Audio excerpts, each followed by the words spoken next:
मियां साहब, सबसे पहला सवाल आपके सामने।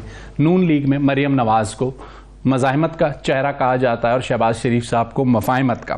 तो ये मफाहिमत और मज़ाहिमत का जो इम्तजाज आप लोगों ने तश्कील दिया है, ये कैसे चल पाएगा? मरकज़ में मफाहिमत और सूबे में मज़ाहिमत? नहीं, शायद बात यह है कि कहीं ना मफाहमत है ना कहीं मज़ाहमत है। बात तो यह है कि जिस तरह का अरेंजमेंट हुआ था 2024 के इंतखाबात में, उसके मुताबिक आप चीज़ें देख रहे हैं मरकज़ में भी और सूबे में भी। आप मरकज़ में देखें कि अगर हमारे पास सादा अक्सरियत होती तो हमारे प्राइम मिनिस्टर के कैंडिडेट कोई और होते, और आज हमें अगर सादा अक्सरियत भी नहीं लेने दी गई तो यकीनन फिर आप उसको मफाहमत कह लें या वक्त की ज़रूरत कह लें या रियासत की ज़रूरत कह लें या सिस्टम की ज़रूरत कह लें। मियां जावेद लतीफ़ साहब, आपने लफ्ज़ इस्तेमाल किया अरेंजमेंट, तो फिर आपका ये जो लफ्ज़ है अरेंजमेंट का इस्तेमाल, ये ऐसा तासुर नहीं देता जो कि एक नैरेटिव आपके अगेंस्ट बन रहा है कि आपके लिए ये सब कुछ मैनेज किया गया है, उसकी तौसीक नहीं करता? देखें, अगर हमारे लिए किया जाता तो फिर क्या खैबर पख्तूनख्वा में इनकलाब आता? क्या हमारे लिए अगर किया जाता तो जो कुछ हमारे साथ किया गया है 8 फरवरी को वो कुछ होता? फिर आप अगर ये कहें कि कोई इनकलाब आया है, खामोश इनकलाब आया है, तो NA 114 में वो इनकलाब नहीं आया, NA 115 में इनकलाब आ गया। ये शायद इस तरह बातें नहीं है जो दिखाई जा रही हैं, कही जा रही हैं, बोली जा रही हैं। ज़मीनी हक़ाइक़ उससे बड़े मुख्तलिफ हैं। आप ये देखें कि क्या सहूलतकारी उनको 8 फरवरी को मैसर नहीं थी? यकीनन थी। अभी आपने एक बात की है कि 9 आपके पास मई को बुला दिया गया, मियां साहब? तो बुलाने वाले कौन है?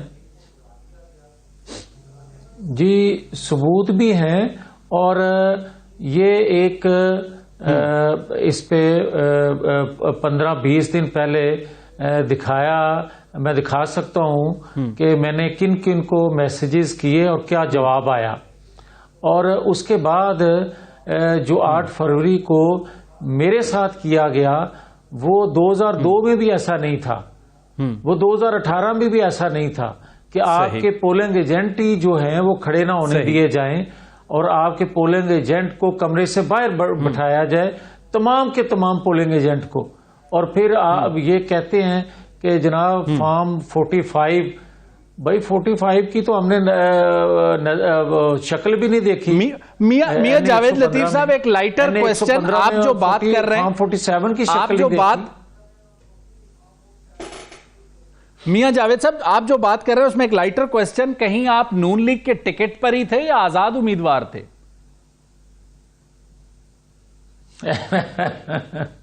ये आजाद उम्मीदवार से भी शायद इस तरह का सलूक नहीं हुआ। मैं तो समझता हूं कि जो मेरे साथ सलूक हुआ है, शायद मैं पाकिस्तानी नहीं था जो मेरे साथ सलूक किया गया उस दिन। सही सही। और आपने इसका शिकवा मियां नवाज शरीफ, मियां शहबाज शरीफ और मरियम नवाज के सामने किया, तो उनका रिस्पांस क्या था मियां जावेद लतीफ साहब? नहीं, उनसे शिकवा तो तब मैं करता जब वो इंतजामिया होते, जब वो इलेक्शन वो करवा रहे होते। जिनसे मुझे शिकवा था वो तो 15-20 दिन इलेक्शन से पहले से मैं उनको मैसेजेस कर रहा था, उनको फोन कॉल कर रहा था। मैंने तमाम जो कंसर्न लोग थे उन सबको मैसेजेस किए कि मेरे साथ ये हो रहा है। और फिर इलेक्शन डे जो कुछ हुआ वो मैं 15 दिन पहले से जो कह रहा था वही हुआ। अच्छा, आपने एक स्टांस लिया कि पाकिस्तान मुस्लिम लीग नून को अगर पीपल्स पार्टी, बिल्कुल ठीक हो गया। मैं चाहूंगा मियां जावेद लतीफ साहब, आप एप्रोप्रिएट फोरम पे उन नामों को रखें, उन चीजों को रखें ताकि बजाय बयानियां बनाने के आपको रिलीफ मिल सके। लेकिन जो सवाल आना चाहूंगा, पाकिस्तान मुस्लिम लीग नून और पाकिस्तान पीपल्स पार्टी का अलायंस बज़ाहिर जो है हो चुका है, मियां शहबाज शरीफ साहब उसके प्राइम मिनिस्टर हैं। मियां जावेद लतीफ को यह अलायंस कैसे चलता हुआ नजर आता है? क्योंकि आप उन लोगों में थे जिन्होंने पार्टी को यह तजवीज दी कि ऐसी हुकूमत का हिस्सा ना बना जाए जहां पर पीपल्स पार्टी जिम्मेदारी लेने को तैयार नहीं है। देखें शायद मैं ये बात आज भी कह रहा हूं कि पाकिस्तान के जो हालात हैं, सादा अक्सरियत किसी जमात को मिलती वो शायद बेहतर डिलीवर कर पाती, और 2/3 अक्सरियत हमें मिलती या कम से कम सादा अक्सरियत हमें मिलती तो नवाज शरीफ इन चैलेंजेस को फेस भी करते और पाकिस्तान को निकालने की सलाहियत रखते थे।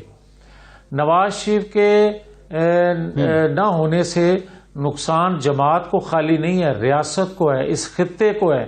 और बदकिस्मती से ये एक अरेंज प्रोग्राम था जो बनाया गया, जो मनसूबाबंदी की गई। बुग़्ज़े नवाज शरीफ में जो जिस तरह की मनसूबाबंदी की गई, उससे नुकसान सिर्फ नवाज शरीफ को नहीं हुआ, उससे नुकसान इस सिस्टम को हुआ है, उससे नुकसान पाकिस्तानी कौम को हुआ है। सही। और आप देखेंगे कि आप पिछले चंद दिनों में गैस की जिस तरह बिल आए हैं, लोगों की चीखें निकल गई हैं।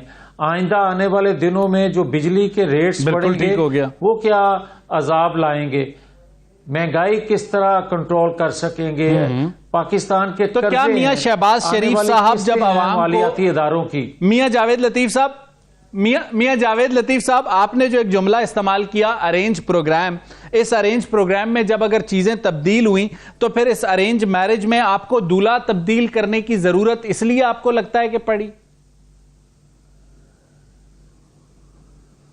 नहीं, शायद जो दूल्हा जमात की तरफ से हमने पेश किया वो दूल्हा खुद भी राजी नहीं थे ऐसे अरेंजमेंट में कि वो कोई डिलीवर कर पाएंगे, मगर सिस्टम को बचाने के लिए या अरेंजमेंट करने वालों की ख्वाहिश पे हमने अपनी गर्दन पेश की है। सख्त तरीन हालात में या बदतरीन हालात में, तो ये एक समझे कि सिस्टम को बचाते हुए, रियासत को जरूरत समझते हुए, भले 16 माह की जो हुकूमत थी उसमें भी हमने रियासत को बचाते अपनी जो कुर्बानी दी थी, किसी ने वो कुर्बानी कबूल ना की बल्कि उस कुर्बानी पे भी उंगलियां उठाई।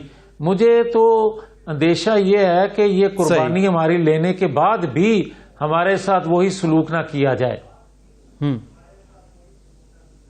अच्छा, आपको यह अंदेशा है, लेकिन एक सवाल आपके सामने रखूंगा। पहले आप ये कहते थे कि पीपल्स पार्टी कैबिनेट का हिस्सा थी, उन्होंने जिसे कहते हैं जिम्मेदारी नहीं ली, और उसके अलावा कोई 13 जमातें थी। इस बार टोटल कोई 3 जमातें या 4 ज्यादा से ज्यादा होंगी और उसमें पीपल्स पार्टी फेडरल कैबिनेट का हिस्सा नहीं होगी। तो आपको नहीं लगता कि शहबाज स्पीड के पास एक मौका होगा कि जो 16 महीने में जो चीजें नहीं डिलीवर कर सके अगले 1-8 साल में करें, मरियम पंजाब में करें और टर्न अराउंड करें चीजों को? मियां जावेद लतीफ साहब देखें, शायद ये ख्वाहिश और इस पे पूरी तवज्जो कोशिश यकीनन होगी। कोई कहेगा कि भले हाथ पांव बांध के ही हमें हुकूमत दी गई है, मगर इस पे डिलीवर ना कर पाए, और रियासत जिसके लिए हम कुर्बानी दे रहे हैं इसके लिए कुछ हम कर ना गुजरें। ये यकीनन हम करेंगे, मरकज में हो या सूबा हो, मगर मैं जो हालात हैं उसका जरूर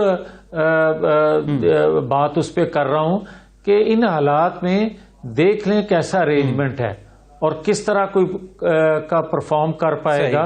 और फिर कहा जाता है कि 16 माह में कोई डिलीवर ना कर पाया। ये सारी चीजें जहन में रख के फिर एनालिसिस किया जाना चाहिए।